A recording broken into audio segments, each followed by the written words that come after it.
name is Tara Redfield and I am a food writer here in Los Angeles. And today I have a guest chef. She is a vegan pastry chef. Her name is Sarah Creighton and she is going to show us how to make red velvet cupcakes. Absolutely. Okay, so the first thing you're going to need is to preheat your oven to 350 degrees Fahrenheit and then line your cupcake tin with the baking sheets.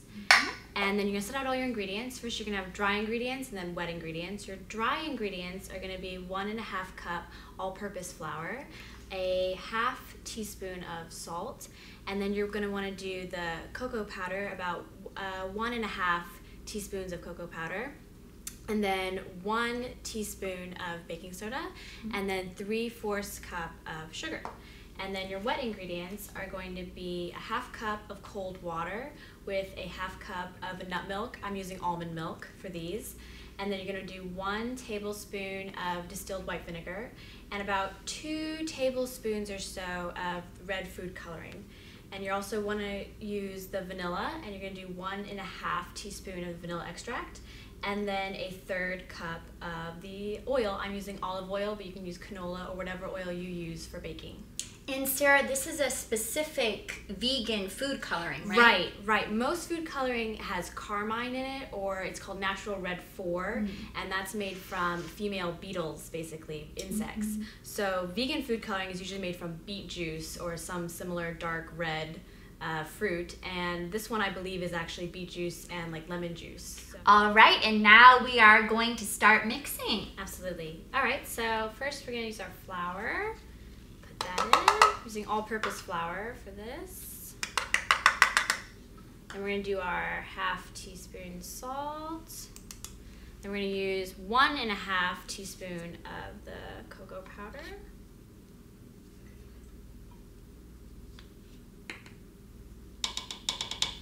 And then we're going to do our 1 teaspoon baking soda.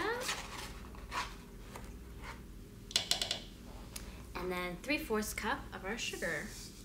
And how do we know when all these dry ingredients are As soon as it's mixed pretty well combined, you just want to get everything stirred up, and then we're going to add the wet ingredients. And before we add them, we're going to create a well in the center, sort of like hole in the middle.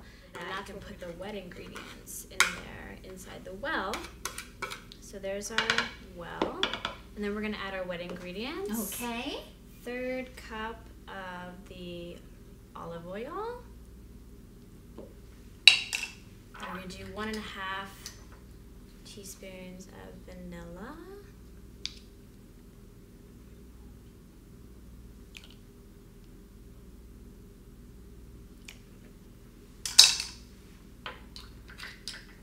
Here we're going to add our food coloring.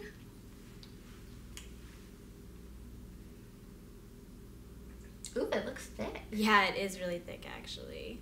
Probably just let it sit for a bit and let it go in there.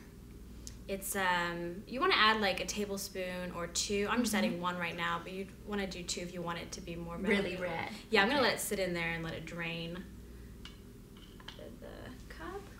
Okay, so we're also going to do the tablespoon of vinegar.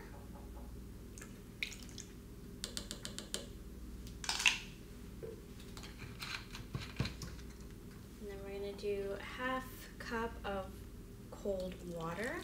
Okay. We're also going to add a ½ cup of nut milk, and I'm doing almond milk. And now the almond milk, that's going to help the color pop, right? Yeah, I like to add a little bit of a cream color to make the red a little brighter. Great. Right now it's going to be kind of pinkish, but you know, you want to, it's kind of depending up to you. If you want it really red or not, it's totally optional. Okay, so that's probably all I'm going to be able to get out of there. But you at home can add, you know, more food coloring to make it redder. And then once you've got all the wet ingredients in the bowl in the center, you're going to go ahead and fold the dry. You can see it's starting to turn a little pink. Oh, wow. Yeah. So red velvet cupcakes Pretty are pretty varied. Some people, you know, do them like a very dark sort of scarlet red, and then I've seen others that are like a more, pretty pink red. So it just do they get any darker while they're baking? Yeah, they'll definitely get a little darker. So if you want to keep that in mind, if you don't want them really dark, you want to start out with a lighter pink red. Okay, so once we've got all the wet ingredients mixed up, you want to get it well combined. It's okay if there's a couple of chunks, but you just want to make sure everything is stirred up in there. And then we're going to go ahead and fill our baking sheets. So I'm going to take one of my little measuring cups. Great. And fill it right up. And you want to fill up the baking cups to about 2/3 of the way. Not too high, not all the way to the top, because it will overflow in the oven and make a mess. Ooh. Yeah, so once you get it about 2/3, you're good. And then you're going to put it in the oven and bake for about 12 to 15 minutes. We let the cupcakes bake for about 15 minutes. We've taken them out, and Sarah has decorated them. Tell us a little bit about what you did for the decorating. Okay, so for these red velvets, I decided to do a cream cheese frosting, and using a vegan cream cheese, obviously. And then once I put the frosting on, I went ahead and topped them with fresh raspberries, and I think that makes a nice complement to the red batter. But you can basically do whatever you think would look good. Most people do a cream cheese frosting, but you can also use a buttercream or just a plain vanilla frosting as well. They look delicious. Yeah, you should try one. I know, you guys can see how beautiful these are, and I'm going to try one because that's the fun part of my job. Oh my gosh. Yeah. Delicious. These are delicious. I'm gonna eat the raspberry too. It's the best part. Thank you, Sarah. You're so welcome.